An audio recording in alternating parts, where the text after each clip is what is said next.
El passat 30 de maig, el director i fotògraf David Jones va decidir gravar un documental sobre els aldarulls a les protestes per la mort de George Floyd.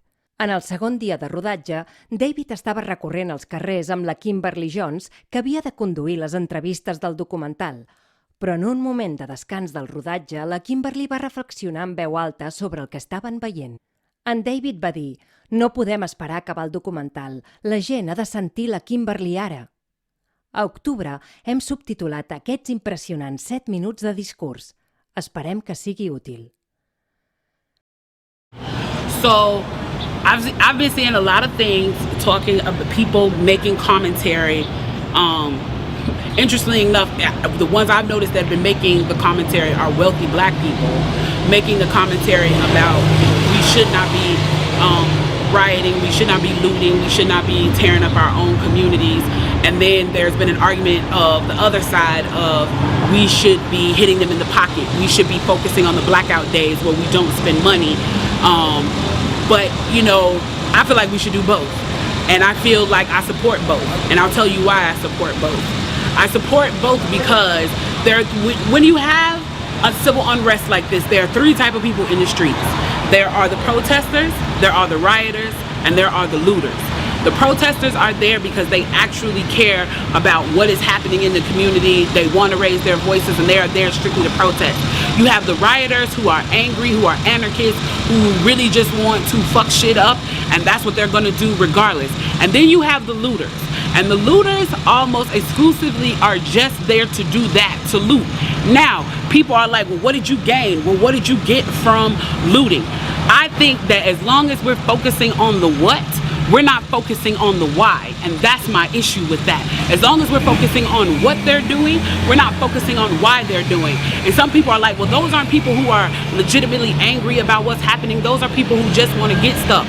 Okay, well then, let's go with that. Let's say that's what it is. Let's ask ourselves why in this country in 2020, the financial gap between poor blacks and the rest of the world is at such a distance that people feel like their only hope and only opportunity to get some of the things that we flaunt and flash in front of them all the time is to walk through a broken glass window and get it. That they are so hopeless that getting that necklace, getting that TV, getting that change, getting that bed, getting that phone, whatever it is that they're going to get, is that in that moment when the riots happen and if they present an opportunity of looting, that's their only opportunity to get it. We need to be questioning that why. Why are people that poor? Why are people that broke? Why are people that food insecure, that clothing insecure, that they feel like their only shot, that they are shooting their shot by walking through a broken glass window to get what they need.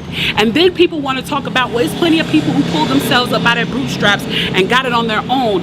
Why can't they do that? Let me explain to you something about economics in America. And I'm so glad that as a child, I got an opportunity to spend time at Push where they taught me this, is that we must never forget that economics was the reason that black people were brought to this country.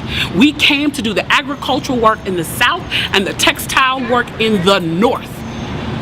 Do you understand that? That's what we came to do. We came to do the agricultural work in the South and the textile work in the North. Now, if I right now decided that I wanted to play Monopoly with you, and for 400 rounds of playing Monopoly, I didn't allow you to have any money, I didn't allow you to have anything on the board, I didn't allow for you to have anything. And then we played another 50 rounds of Monopoly, and everything that you gained and you earned while you were playing that round of Monopoly was taken from you. That was Tulsa, that was Rosewood. Those are places where we built black economic wealth, where we were self-sufficient, where we owned our stores, where we owned our property, and they burned them to the ground. So that's 450 years. So for 400 rounds of Monopoly, you don't get to play at all. Not only do you not get to play, you have to play on the behalf of the person that you're playing against. You have to play and make money and earn wealth for them, and then you have to turn it over to them. So then for 50 years, you finally get a little bit and you're allowed to play. And every time that they don't like the way that you're playing, or that you're catching up, or that you're doing something to be self-sufficient, they burn your game. They burn your cards. They burn your Monopoly money. And then finally at the release and the onset of that, they allow you to play and they say, okay, now you catch up. Now at this point, the only way you're going to catch up in the game is if the person shares the wealth, correct? But what if every time you share the wealth, then there's psychological warfare against you to say, oh, you're an equal opportunity hire. So if I played 400 rounds of Monopoly with you and I had to play and give you every dime that I made, and then for 50 years, every time that I played, if you didn't like what I did, you got to burn it like they did in Tulsa and like they did in Rosewood, how can you win? How can you win? You can't win. The game is fixed. So when they say, why do you burn down the community? Why do you burn down your own neighborhood? It's not ours. We don't own anything. We don't own anything. Trevor Noah said it so beautifully last night. There's a social contract that we all have. That if you steal or if I steal, then the person who is the authority comes in and they fix the situation. But the person who fixes the situation is killing us. So the social contract is broken.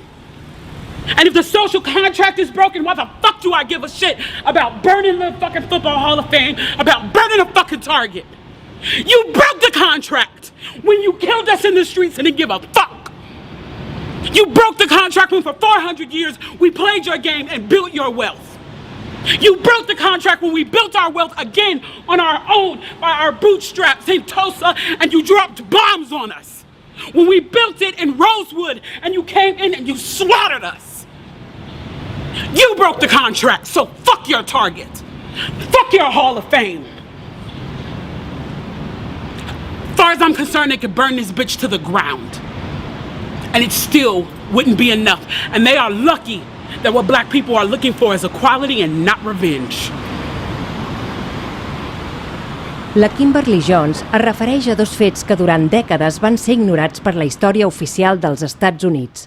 A principis del segle XX, a la ciutat de Tulsa, a Oklahoma, hi havia la comunitat negra més pròspera dels Estats Units, on fins i tot hi havia un districte conegut com el Wall Street negre.